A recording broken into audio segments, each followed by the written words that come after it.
Hello friends. आज की class में हम लोग देखने वाले हैं सीडीपी यानी बाल विकास के कुछ प्रश्नों को, जो कि सीटेट 2022 के लिए बहुत ही महत्वपूर्ण है। और आज हमने जो प्रश्न लिए हैं वे सभी प्रश्न 21 जनवरी 2022 को जो सीटेट का पेपर 1 हुआ था उससे लिया गया है। तो चलिए शुरू करते हैं आज की क्लास को। देखिए, पहला प्रश्न है, बाल विकास के सिद्धांतों के संदर्भ में निम्न में से कौन सा कथन सही है। ऑप्शन फर्स्ट है, विकास शरीर के केंद्रीय भाग से बाहरी भाग की तरफ होता है। सेकंड है, विकास आनुवंशिकता और पर्यावरण से प्रभावित नहीं होता है। थर्ड है, एक क्षेत्र में विकास का अन्य क्षेत्रों के विकास पर कोई प्रभाव नहीं पड़ता।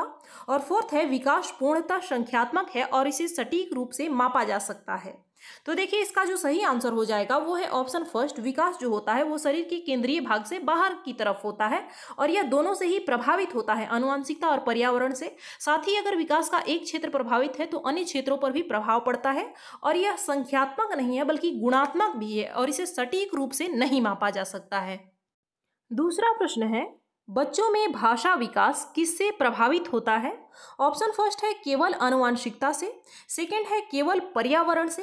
थर्ड है, आनुवंशिकता एवं पर्यावरण दोनों से। और फोर्थ है, ना आनुवंशिकता से ना पर्यावरण से। तो इसका जो सही आंसर हो जाएगा वो है ऑप्शन थर्ड, आनुवंशिकता से और पर्यावरण दोनों से प्रभावित होता है। अगला प्रश्न है, एक प्रगतिशील कक्षा ऑप्शन फर्स्ट है, केवल मूक श्रवण को प्राथमिकता देता है। सेकंड है, अधिगमकर्ताओं की व्यक्तिगत विभिन्नताओं का सम्मान करता है। थर्ड है, अंक उन्मुख होता है। और फोर्थ है, अधिगम के व्यवहारवादी सिद्धांतों पर निर्धारित होता है। तो इसका जो सही आंसर हो जाएगा वो है ऑप्शन सेकंड, यानी कि जो बच्चे हैं उनकी विभिन्नताओं को हमें सम्मान करना है, उनकी विभिन्नताओं का ध्यान में रखना है। अगला प्रश्न है, लॉरेंस कोहलबर्ग के नैतिक विकास के सिद्धांत के अनुसार सजा टालने के लिए नियमों का पालन करना किस चरण को दर्शाता है। ऑप्शन फर्स्ट है, प्रथा पूर्व चरण। सेकंड है, अमूर्त संक्रियात्मक चरण। थर्ड है, प्रथागत चरण। और फोर्थ है, उत्तर प्रथागत चरण। तो इसका जो सही आंसर हो जाएगा वो है ऑप्शन फर्स्ट, पूर्व प्रथागत चरण जो होता है या प्रथा पूर्व चरण जो होता है। इसमें क्या होता है कि बच्चा नियमों का पालन इसलिए नहीं करता है कि नियम का पालन करना चाहिए, बल्कि इसलिए करता है क्योंकि अगर वो ऐसा नहीं करेगा तो उसे डांट पड़ेगी या फिर उसे सजा मिलेगी, इसलिए करता है। इसलिए ऑप्शन फर्स्ट हमारा सही होगा। प्रश्न संख्या 5 है, अधिगम प्रक्रिया को सुसाध्य करने के लिए एक अध्यापिका को ऐसे तरीके इस्तेमाल करने चाहिए। ऑप्शन फर्स्ट है, जिसमें संकल्पों का प्रगटीकरण जटिलता से सरलता की ओर हो। सेकंड है, जो अपसारी चिंतन को प्राथमिकता दे। थर्ड है, जो विभिन्न संकल्पों के बीच संबंध खोजने को महत्व दे। और फोर्थ है, जो विद्यार्थियों के बीच प्रतिद्वंदिता रूपी संस्कृति पैदा करे। तो हमें प्रतिद्वंदिता रूपी संस्कृति नहीं पैदा करना होता है बल्कि सहयोगी वातावरण पैदा करना होता है। इसलिए ऑप्शन थर्ड हमारा सही होगा। अगला प्रश्न है, लेव वाइगोत्स्की का सिद्धांत मुख्यतः व्याख्या करता है। ऑप्शन फर्स्ट है, आनुवांशिकता के विकास पर प्रभाव को। सेकंड है, संज्ञानात्मक विकास में सांस्कृतिक उपकरणों के योगदान को। थर्ड है, सामाजिकरण के जीव पारिस्थितिकीय मॉडल को। और फोर्थ है, अभिप्रेरणा पर आरोपण प्रतिरूप के प्रभाव को। तो इसका जो सही आंसर हो जाएगा वो है ऑप्शन सेकंड। बहुत ही आसान सा प्रश्न था। अगला प्रश्न है, क्रिकेट पर वार्तालाप के दौरान एक अध्यापक अधिकांशतः लड़कों से सवाल पूछ रहा है और लड़कियों से नहीं। अध्यापक की यह क्रिया किसका उदाहरण है। ऑप्शन फर्स्ट है, जेंडर सशक्तता। सेकंड है, जेंडर पक्षपात। थर्ड है, जेंडर प्रासंगिकता संबद्धता। और फोर्थ है, जेंडर धमकी। तो इसका जो सही आंसर हो जाएगा वो है ऑप्शन सेकंड। यह जो है वो पक्षपात यानी जेंडर पक्षपात का उदाहरण है। जैसे कि ये ऐसा नहीं है कि कोई केवल लड़के ही जानते हैं, क्रिकेट से संबंधित जानकारी उन्हीं के पास होती है, ऐसा नहीं है, लड़कियां भी जानती हैं। तो यह जो उदाहरण दिया गया है वो जेंडर पक्षपात कर रहा है, किसी एक पक्ष पर ज्यादा झुक रहा है।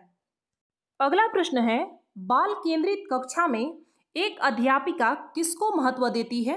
ऑप्शन फर्स्ट है, निरंतर वस्तुनिष्ठ रूपी परीक्षाओं को। सेकंड है, ज्ञान की सक्रिय संरचना प्रक्रिया को। थर्ड है, किसी भी तरह से पाठ्यक्रम के समापन को। और फोर्थ है, दंड आधारित कठोर अनुशासन पद्धतियों को। तो दंड का उपयोग तो हमें बिल्कुल भी नहीं करना है। ऑप्शन सेकंड इसका सही आंसर हो जाएगा। बाल केंद्रित शिक्षा की बात जहां भी आ जाए वहां पर ज्ञान की सक्रिय संरचना यानी बच्चे आपको एक्टिव मिलेंगे, सक्रिय मिलेंगे। अगला प्रश्न है, निम्नलिखित में से कौन सा बच्चों के सामाजिकरण का प्राथमिक कारक है? ऑप्शन फर्स्ट है पुस्तकें और पत्रिकाएं, सेकंड है निकटस्थ परिवार, थर्ड है माता पिता का कार्यस्थल और फोर्थ है अस्पताल के कर्मचारी। तो देखिए इसका जो सही आंसर हो जाएगा वो है ऑप्शन सेकंड, निकटस्थ परिवार जो होता है वो हमारे सामाजिकरण का प्राथमिक कारक आ जाएगा। प्रश्न संख्या 10 है, निम्नलिखित में से कौन सा उम्र समूह जीन पियाजे के संज्ञानात्मक विकास के सिद्धांत के मूर्त संक्रियात्मक अवस्था चरण के समनुरूप है? ऑप्शन फर्स्ट है जन्म से 2 साल, सेकंड है 2 से 7 साल, थर्ड है 7 से 11 साल और फोर्थ है 11 साल से ऊपर। तो जो मूर्त संक्रियात्मक अवस्था होती है वो 7 से 11 वर्ष तक की अवस्था को हम लोग कहते हैं और 11 वर्ष से ऊपर जो होता है वो अमूर्त संक्रियात्मक अवस्था का चरण होता है। अगला प्रश्न है, आप एक अध्यापक हैं जो विश्वास करता है कि बच्चे विभिन्न गतियों और अलग अलग तरीकों से सीखते हैं। आप अपनी कक्षा में ऐसी आकलन योजना करेंगे जो ऑप्शन फर्स्ट है सभी विद्यार्थियों के लिए समान हो, सेकंड है केवल वस्तुनिष्ठ पक्षों को सम्मिलित करे, थर्ड है बच्चे के सीखने के तरीकों से संबंधित ना हो और फोर्थ है आकलन के अलग अलग तरीकों पर आधारित हो। तो इसका जो सही आंसर हो जाएगा वो है ऑप्शन फोर्थ। जब बच्चा अलग अलग तरीके से सीखता है तो उसका जो नॉलेज चेक करने का तरीका, उसके जो आकलन का तरीका है वह भी अलग अलग ही होना चाहिए। अगला प्रश्न है, लेव-वाइगोत्स्की के सिद्धांत के अनुसार निम्न में से कौन सी अध्यापन अधिगम प्रक्रिया को पाठ प्रदान करने की प्रभावशाली तकनीक है? ऑप्शन फर्स्ट है समस्या के समाधान हेतु स्थिर पद निर्देश देना, सेकंड है गलत जवाबों पर बच्चों को दंडित करना, थर्ड है समस्या को सुलझाने के दौरान अगर किसी बिंदु पर अटक जाए तो उस समय संकेत और इशारे देना और फोर्थ है प्रक्रिया में अध्यापक का पूर्ण अहस्तक्षेप। तो देखिए इसका जो सही आंसर हो जाएगा वो है ऑप्शन थर्ड, पार्ट यानी कि स्कैफोल्डिंग का मतलब यह है कि जहां पर भी बच्चे को प्रॉब्लम हो रहा है वहां पर आप उसका थोड़ा हेल्प करें, उसको ऐसे इशारे दे, ऐसे संकेत दे कि वो खुद ही प्रॉब्लम को सॉल्व कर ले। अगला प्रश्न है, निम्नलिखित कथनों में से बुद्धिमत्ता के बारे में कौन सा कथन सही है? ऑप्शन फर्स्ट है बुद्धिमत्ता को केवल बुद्धिलब्धि परीक्षणों द्वारा ही मापा जा सकता है, सेकंड है बुद्धिमत्ता संबंधी व्यक्तिगत विभिन्नताओं में आनुवंशिकता की कोई भूमिका नहीं होती, थर्ड है एक क्षेत्र में उच्च बुद्धिमत्ता अन्य क्षेत्रों में भी उच्च बुद्धिमत्ता सुनिश्चित करती है और फोर्थ है बुद्धिमत्ता विद्यालय में बेहतर प्रदर्शन करने की योग्यता से अधिक है। तो इसका जो सही आंसर हो जाएगा वो है हमारा ऑप्शन फोर्थ, बुद्धिमत्ता यानी जो बुद्धिलब्धि है वो विद्यालय में अंकों का प्रदर्शन करने से, या फिर ऐसा नहीं है कि अगर किसी का मार्क्स ज़्यादा आ गया तो उसके पास बुद्धिमत्ता है यानी वो बुद्धिलब्धि ज़्यादा है और जिनका कम आया उनकी जो IQ है या फिर जो क्षमता है वो कम है, इसलिए ऑप्शन फोर्थ हमारा सही होगा। अगला प्रश्न है, एक घोड़े को देखकर एक 3 वर्षीय बालिका चकित होकर बोली, वाह इतना बड़ा कुत्ता। जीन पियाजे के संज्ञानात्मक विकास के सिद्धांत के अनुसार बालिका की यह प्रतिक्रिया निम्न में से किसका उदाहरण है? ऑप्शन फर्स्ट है आत्मसातकरण या समावेशन, सेकंड है प्रतीकात्मकता, थर्ड है पदार्थ स्थायित्व और फोर्थ है आस्थगित अनुकरण। तो इसका जो सही आंसर हो जाएगा वो है ऑप्शन फर्स्ट, प्रतीकात्मकता का मतलब ये होता है कि जब कोई भी वस्तु मौजूद नहीं है फिर भी अगर आपको उसका नाम बताया जाए तो आपके माइंड में उस टाइप का एक इमेज बन जाता है। जैसे अगर किसी बच्चे को अगर कहा जाए घोड़ा या फिर आप ही से कहा जाए तो आपके दिमाग में घोड़े का इमेज आ रहा है, यही है प्रतीकात्मकता। पदार्थ स्थायित्व का मतलब होता है जब बच्चा यह समझने लगता है, जैसे किसी छोटे बच्चे को अगर आपने फ़ोन दिया और अगर आपने वो फ़ोन हटा लिया तो फिर वो रोने लग जाता है, यानी कि उसमें पदार्थ स्थायित्व आ जाता है।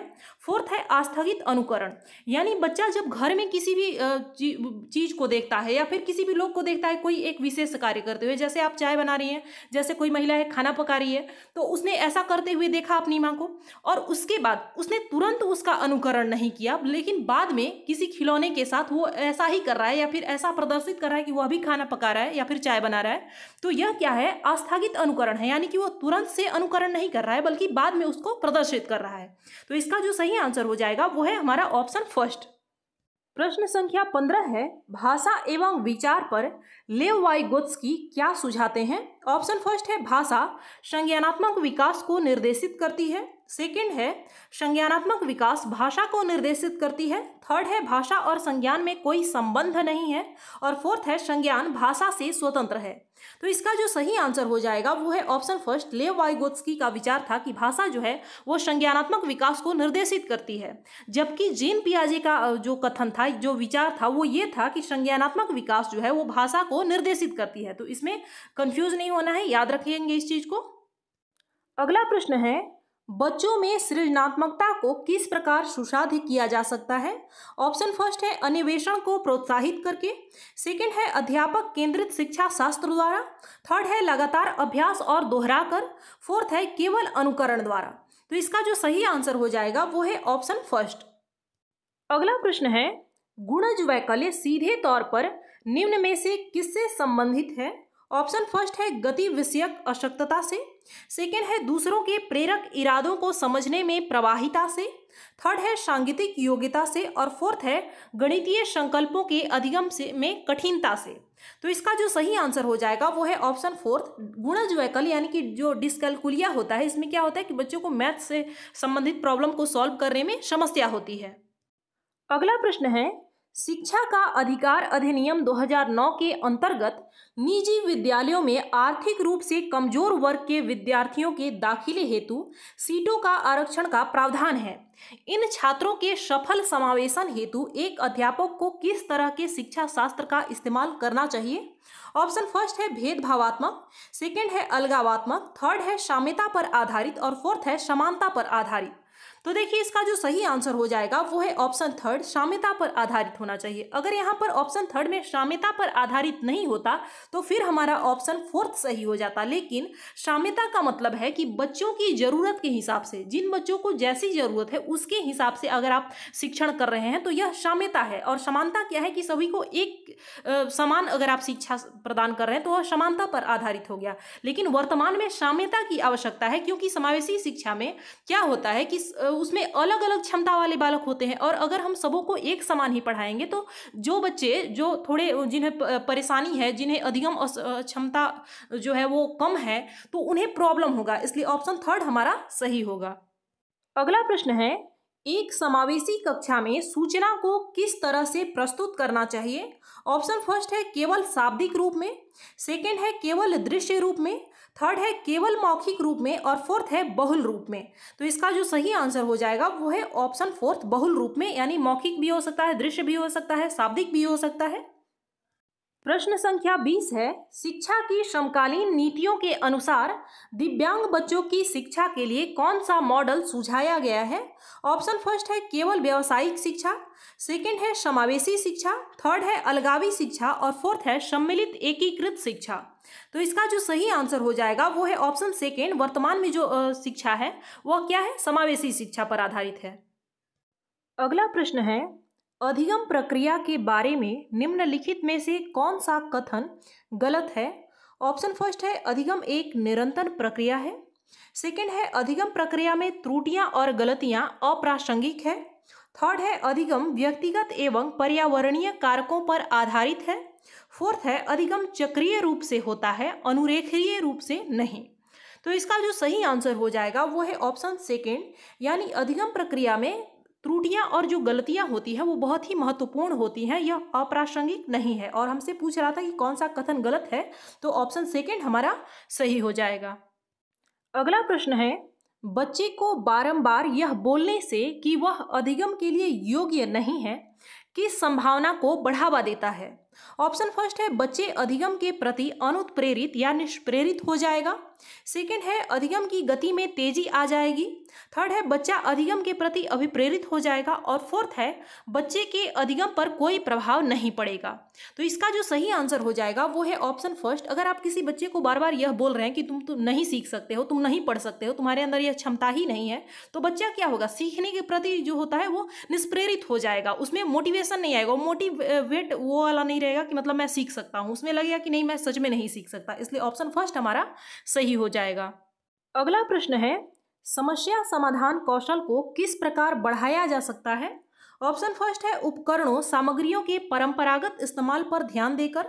सेकेंड है समस्याओं को मानक रूपों में प्रस्तुत करके। थर्ड है समाधानों के वैकल्पिक तरीकों को मानकर। और फोर्थ है यंत्रवत याद करके।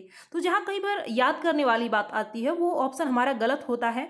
हम केवल मानक रूप का प्रयोग नहीं करते और परंपरागत इस्तेमाल नहीं करते कि बस एक ही तरीके से समस्या समाधान करना है, इसलिए ऑप्शन थर्ड हमारा सही हो जाएगा। अगला प्रश्न है, प्राथमिक कक्षाओं में संकल्प अध्यापन हेतु विषय वस्तु को प्रस्तुत करने का कौन सा क्रम सर्वाधिक उपयुक्त है? ऑप्शन फर्स्ट है संकेत, चित्र और मूर्त सामग्री। सेकेंड है चित्र, संकेत और मूर्त सामग्री। थर्ड है संकेत, मूर्त सामग्री और चित्र। और फोर्थ है मूर्त सामग्री, चित्र और संकेत। तो देखिए इसका जो सही आंसर हो जाएगा वो है ऑप्शन फोर्थ। यानी कि सबसे पहले हमें क्या करना होता है, हम बच्चों के सामने मूर्त सामग्री को प्रस्तुत करेंगे, उसके बाद उसका चित्र दिखाएंगे और उसके बाद उसे संकेत देंगे, इसलिए ऑप्शन फोर्थ हमारा सही होगा। प्रश्न संख्या 25 है, बच्चों के अधिगम पर कक्षा के वातावरण का काफी प्रभाव पड़ता है। प्रवीणता अभिमुखी अधिगम यानी वह अधिगम जो समझने पर जोर दे, संस्कृति को बढ़ावा देने के लिए कक्षा का वातावरण किस तरह का होना चाहिए? ऑप्शन फर्स्ट है प्रदर्शन अभिमुखी। सेकेंड है स्पर्धात्मक एवं व्यक्तिपरक। थर्ड है अध्यापक प्रधान। और फोर्थ है सहकारात्मक एवं सहयोगात्मक। तो देखिए इसका जो सही आंसर हो जाएगा वो है ऑप्शन फोर्थ। कक्षा का जो वातावरण होना चाहिए वो सकारात्मक होना चाहिए, साथ ही सहयोगी वातावरण होना चाहिए। ये नहीं है कि उसमें स्पर्धा होना चाहिए। अगला प्रश्न है, अधिगम के संदर्भ में निम्न में से कौन सा कथन सही है? ऑप्शन फर्स्ट है परीक्षाएं ही अधिगम का चरम लक्ष्य है। सेकेंड है अधिगम एक निष्क्रिय प्रक्रिया है और इसमें अधिगमकर्ताओं की संलग्नता की जरूरत नहीं होती है। थर्ड है भावों का अधिगम प्रक्रिया पर कोई प्रभाव नहीं होता है। फोर्थ है अधिगम एक जटिल प्रक्रिया है जिसमें अधिगमकर्ताओं की सक्रिय संलग्नता की जरूरत होती है। तो देखिए इसका जो सही आंसर हो जाएगा वो है हमारा ऑप्शन फोर्थ। अधिगम जो है वो एक जटिल प्रक्रिया है, साथ ही इसमें जो सीखने वाला है यानी जो बच्चा है उसकी सक्रिय संलग्नता यानी सक्रिय भागीदारिता की जरूरत होती है। अगला प्रश्न है, अधिगम का सामाजिक संरचनात्मक विचार अधिगम प्रक्रिया में डैश की महत्वता पर जोर देता है। ऑप्शन फर्स्ट है पारस्परिक क्रियाओं। सेकंड है पुरस्कार और दंड। थर्ड है आनुवांशिकता। और फोर्थ है अनम्य अटल शिक्षा शास्त्रीय उपागमों पर। तो इसका जो सही आंसर हो जाएगा वो है ऑप्शन फर्स्ट हमारा पारस्परिक क्रिया, यानी बच्चे एक दूसरे के साथ क्रिया कर रहे हैं, समूह में कोई काम कर रहे हैं तो इसको ज़्यादा महत्व दिया जाता है। अगला प्रश्न है, निम्न में से कौन सा युग्म घटक और अभिप्रेरणा स्रोत का सही रूप से मिला युग्म है? ऑप्शन फर्स्ट है आत्म परितोषण बाह्य अभिप्रेरणा। सेकेंड है जिज्ञासा आंतरिक अभिप्रेरणा। थर्ड है नकद पुरस्कार आंतरिक अभिप्रेरणा। और फोर्थ है रुचि बाह्य अभिप्रेरणा। तो जो रुचि है वो क्या है, आंतरिक अभिप्रेरणा है, यह भी गलत है। नगद पुरस्कार जो है वो बाह्य अभिप्रेरणा है। आत्म परितोषण जो है वो आंतरिक अभिप्रेरणा है। तो ऑप्शन सेकेंड हमारा सही हो जाएगा। जिज्ञासा क्या है, आंतरिक अभिप्रेरणा है। अगला प्रश्न है, विद्यार्थियों में संकल्पनात्मक समझ को सुसाध्य करने हेतु एक अध्यापिका को ऑप्शन फर्स्ट है छात्रों को केवल यंत्रवत रूप से सीखने के लिए प्रोत्साहित करना चाहिए। सेकेंड है संकल्पों के वार्तालाप उदाहरण और गैर उदाहरण को सम्मिलित नहीं करना चाहिए। थर्ड है जो प्रस्तुत किया गया है और जो पहले से ही ज्ञात है उन दोनों में संबंध स्थापित करने के अवसर प्रदान करने चाहिए। और फोर्थ है अध्यापन की व्याख्यान विधि पर ही सीमित रहना चाहिए। तो देखिए इसका जो सही आंसर हो जाएगा वो है ऑप्शन थर्ड, यानी कि जो बच्चे को अभी बताया जा रहा है और जो बच्चे का पहले से ही पूर्व ज्ञान है उन दोनों में संबंध स्थापित यानी उन दोनों को कनेक्ट करने का अवसर प्रदान करना चाहिए, इसलिए ऑप्शन थर्ड हमारा सही होगा। अगला और अंतिम प्रश्न है, निम्न में से कौन से कारक अधिगम को प्रभावित करते हैं? ऑप्शन फर्स्ट है अभिप्रेरणा। सेकेंड है सामाजिक संदर्भ।